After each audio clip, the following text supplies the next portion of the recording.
Hello. What is this? Hello. It is not a crappy day. Well, you'll have to put that on the main screen, my friend. Now we see it. Poo poo. Sorry, I forgot about that. Where did you get that? Oh, this has been a staple of ours now, home for a number of years. All right, your house must be fun. Welcome, everybody. My question to you, of course, is it appropriate? Depends on your point of view and where you're coming from. We'll be talking about that. Oh, now, see, we should have talked about this before we go live. Dear friends, this is what happens if your co-conspirator springs something on you. Welcome, everybody. This is the Friday edition of Two Chaps, Many Culture, the place where too much culture is never enough. Isn't that the catchphrase now, Brett? Absolutely, blatantly stolen off my. Well, not all of it. I mean, it is appropriated and adjusted for our personal needs. Yes, too much culture is never enough. Appropriated. I'm loving it because the intent of today's session that Brett and I have prepared for you. Is we want to talk to you about a concept called the zone of appropriateness. What is appropriate? Is that hat? Appropriate shows the hat again, Brett. Oh, wow. Okay. Oh, come on. Is that appropriate? Don't poo-poo on his hat. So we're trying to be serious here. Is this appropriate? Depends on who you ask, I would say. Absolutely. And zone of appropriateness. It is a concept that I'm very fond of ever since I came across it in this book. So if you haven't read this yet, so let me hold this so everybody can see it. It says Global Dexterity, and the author is no other than Andy Molinsky. And you see, this is published in a legitimate publishing company. So it's not just your, hey, I wrote something and self-published it. So this is in Harvard Business Press. Andy is a teacher at the business school at Brandeis University in Boston. He's very smart.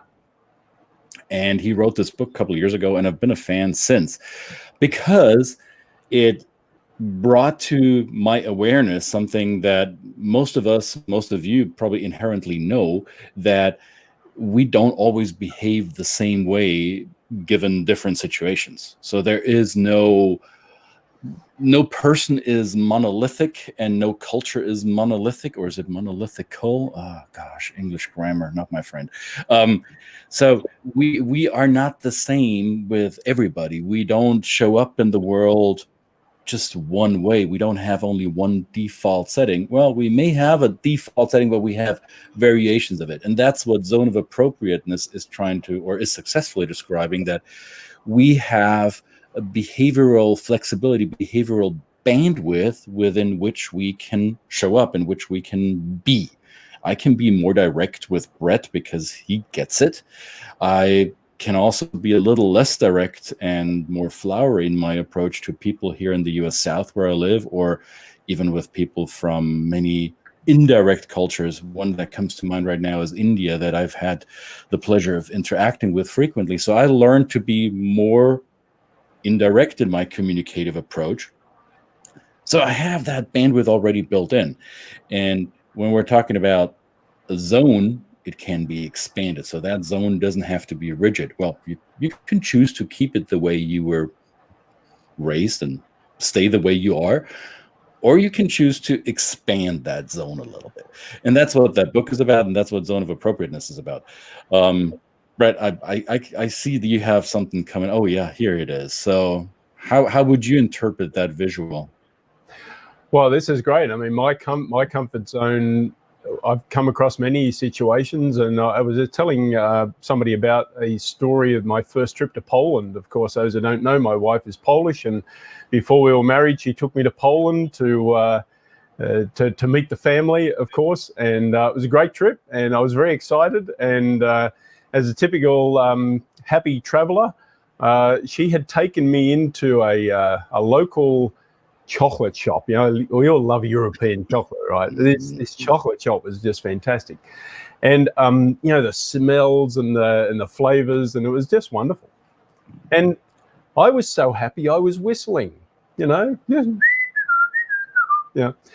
And I was all of a sudden immediately aware that I had a feeling that I had eyes on me from some way, and I turned around, and there was this guy standing there, and he was staring at me like I'd killed his favorite dog, and very, very just kind of like, what the hell are you doing here? And I thought, and I'm kind of sitting there, I'm standing there, and I'm thinking, is he looking at me? I mean, surely that's not the kind of face of a guy that's in a chocolate shop.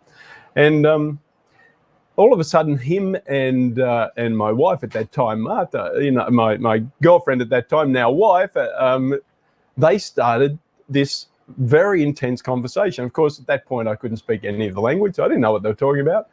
But it was only after that, after the whole thing kind of simmered down, that Martha said to me, it's actually not very appropriate. It's probably one of the heights of rudeness to whistle indoors in Poland. Now, I could have said, well, you might have told me that before, because, I whistle a lot. That's what I do. I love music. I whistle a lot. But, I mean, that was my comfort zone. I was in my zone, man. I loved it. It was fantastic, But it is still difficult for me not to do that in Poland. That's uncomfortable for me. But I can stretch it, as you say, as Andy says. We can stretch what. That's Andy, by the way. If you were wondering who that handsome man here is, that's Andy. Yes, and we kind of I could have. I guess you're talking. He also talks here about this low level of assertiveness. I mean, I was in my comfort zone. Then, of course, with that interaction, I could have been assertive and got mad. I mean, I really was in a foreign country, in a foreign place, completely out of my comfort zone, completely out of it. So I didn't know really what was appropriate in terms of me defending my wonderful girlfriend, all that kind of thing. It was an interesting interaction. I've used it a lot as a kind of example of, you just, when you're in a completely foreign, uncomfortable place, where really I was in a comfortable place that turned very uncomfortable very quickly. Right. That was the difference. And the pushback, or not only pushback, I did get some pushback when I introduced this topic in coaching or training programs, but also I also trigger interest. And I recently mentioned the zone of appropriateness in an article that I was privileged to provide some input for. The Toastmasters International magazine just published a story about giving feedback, and David Livermore of the Cultural Intelligence Center and Pellegrino Riccardi, TED Talker, and a couple of others, including myself, were asked to give input for that story. If you get a chance, check it out. Toastmasters.com, I believe, in their July issue. It's a big story about giving feedback, and I'm mentioning that zone of appropriateness, and people have been responding to that, and they said, yeah, but doesn't that mean that I have to give up who I am? And this is exactly what Andy and many of us in our field keep telling our clients. It's not about changing who you are. You're not losing yourself of the process of adjusting to somebody else's cultural behaviors. You're still being yourself. You're staying within your zone of appropriateness. You just go to that fringe of that zone if necessary. And if possible, with some guidance, with some training, with some coaching, you can expand that zone. I often wear a bracelet, a rubber band, which highlights that. It's almost like you go to the gym, right? You flex your muscle, you extend the flexibility of your limbs, or you put on more weights to push or pull or whatever it is you do at the gym, or you run faster, harder. that is the same thing you can do to your behavioral zone. Yeah. And it is really upon you how much you want to flex, how much you want to expand that zone, but nobody's asking you to give up who you are or become disingenuous in your behavior, because then you're putting on an act. But you can stay within your zone and be a bit flexible, and the person you're interacting with will intuitively recognize that. At least that's been my experience. Yeah, absolutely. I must say that in that experience, the end of it was that the young girls that were serving people in the store after this gentleman left said, "I think people should be happier. You know, why can't we whistle indoors?" You know, there was almost like this mini kind of debrief of the whole situation. So, I mean, I guess me pushing the envelope brought at least some other people to the point. It was like, oh, hang on, why do we have that tradition? Mm-hmm. Why does it exist? And why can't we just be, show our happiness and joy if we're in a certain situation? After all, it's just whistling. But it's how embedded these things are in culture, in the mindset of people, especially if they're older, that, I certainly offended the guy and I felt bad for it. But then I thought, hang on, I'm in a chocolate shop. And you mentioned a critical point here. When somebody's a bit more advanced in age, that's when behavioral standards have become so concrete, so well carved in stone, so to say, that it may be a bit harder to step away from that or take a different look at it. I noticed this with my parents, and as I'm getting older, my kids are probably noticing it with me, no matter how much I preach it and no matter how much this is part of the work that I do. It doesn't change the fact that some of my beliefs that I hold on dearly will probably get more galvanized the more I progress in age. Who knows? But I'm trying to stay as flexible and as what's the word, nimble or well, I go to the mental gym frequently. Yeah, absolutely. Yeah, and that's great. And obviously we're surrounded with people that are, that have had a lot of experience in life, and they're sometimes the ones that push us to do new things. If you've practiced I think that's great, that mental nimbleness over a period of time, it becomes a practice, and you're constantly, pushing the envelope and looking and push. That's what I find I'm doing sometimes. Maybe it'd be more comfortable if I just sat there and just didn't. But it is certainly more comfortable not to exercise, whether it's physical or mental. I mean, anytime you pick up your phone and look at social media in these days and you find something posted by people that you disagree with fundamentally, it probably will be painful to take those steps mentally through their argument. And I still do it.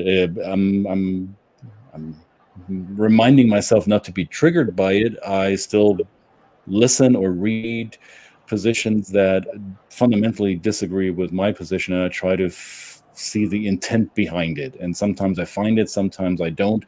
And yes, it hurts my brain. However, what's the other option is to live in my bubble and have everybody agree with me and not hurt my brain. That's like you never go to the gym because you're afraid to be sore the next day. I know it's an overused phrase and it sounds generic and trite, but nothing ever grows inside the comfort zone. It simply doesn't. If you want to grow, you'll have to endure some risk, some stretch marks, some sort of pain, whether it's physical or mental. So, absolutely. Yep. Yeah. Good topic. I mean, we could talk about Global Dexterity. Get it on Amazon or wherever you buy your books. Good book. You'll like it. Trust me. Absolutely. And what I like about Andy is he's crossed, he's a wonderful, big brain. Yeah, indeed. Which is intimidating for some people, but the guy can translate it into, really the real world, and that's what's great about the people that we learn from. We try and learn from people who can do that, who can balance those, bring those messages, those great academic, research-minded type of people. bring these things into the real world and apply them where they actually have impact, you know, and that's always great with Andy. He does that well. I've had him on my podcast where he talks about this. So when we're done here, I'll find the link to the podcast episode and post it in the comments. So check it out. Andy's a cool dude. Cool. So we're headed into the weekend, and we're headed at. What are you up to on the weekend, sir? Well, reading. I'm still reading. I didn't bring that book. It's on my nightstand. I'm reading another book right now by a gentleman down in Singapore. Another Bostonian. There's a theme here. A book by. There it is. You've got it. Look at that. Dang it!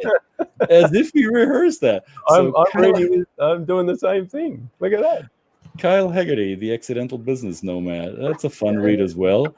Not quite as scientific as Andy's. It's more of a business storytelling book, which you might find hilarious. And by the way, another shameless plug here. Kyle was on my podcast too, so I'm gonna post that link. You were on my podcast. I was on your podcast. Man, this is a circle jerk of podcasters. It is. So I'm reading that book. I'm almost done. So this hold it up again. So people go on Amazon because hey, it's COVID times. Help an author out. Read this book, The Accidental Business Nomad, Kyle Haggerty from Boston. He lives in Singapore. That's where his business is. So there's a lot of the stories revolve around his experience doing business not only in Singapore but throughout the APAC region and the challenges that he ran into and the very narrow zone of appropriateness that some of his clients brought to him and how that challenged him to get creative. So zone of appropriateness, that's the topic. Take it into the weekend. What are you up to, Brett? Well, I'm actually reading that book too. That is one of the things I'll be doing because I got your recommendation and I thought it was great. And on the topic of reading, I thought I might just direct people, speaking podcasts, I thought I might direct people to a podcast that I love, and it's about reading. And it's called the Read to Lead podcast. Read to Lead. Read to Lead podcast.